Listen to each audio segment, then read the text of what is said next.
खोजिरहेछ।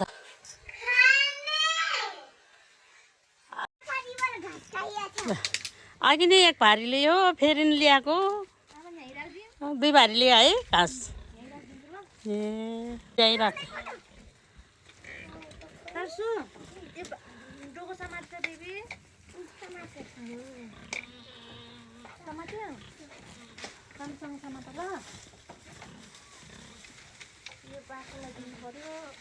धेरै नहालिदेऊ, थोरै हालिदिनु।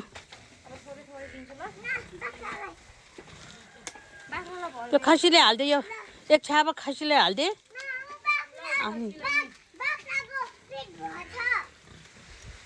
अनि ऊ भैँसी पनि खोजिरहेछ।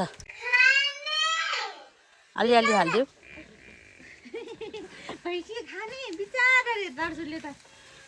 बिचरा भोक लागेर होला नि, आमा छोरीलाई हेरेकै छ।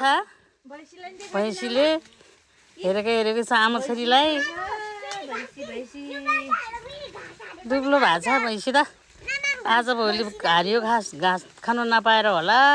भैँसी पनि दुब्लो भएको छ। माउलाई हालिदियो अलिकति।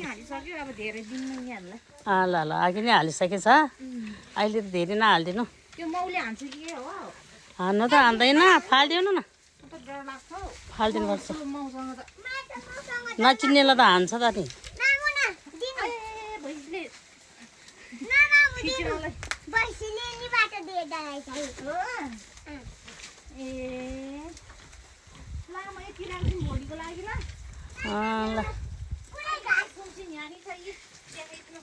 बुङ्गुर पनि चलिरहेछ।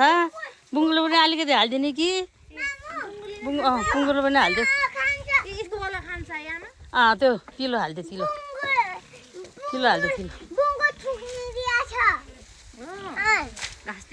बुङ्गुर कराइरहेछ है, बुङ्गुर कराइरहेछ। बुङ्गुरले त तिलो छानेर हालिदियो।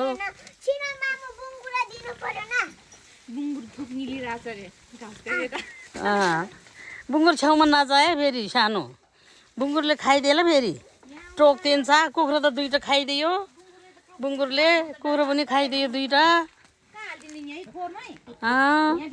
त्यहाँ गएर होला नि त कसरी हालिदिनु हुन्छ त्यो। हजुर एकछिन ऊ बुङ्गुर घाँस कसरी खाने रहेछ हेर त।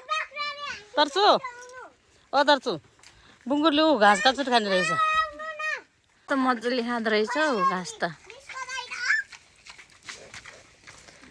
यत्रो छ यो बुङ्गुर, ठुलो छ तर्सो। बुङ्गुरले इङ्ग्लिसबाट के भन्छ सानो? पिक। यो बुङ्गुर कसको हो माया? हाम्रो।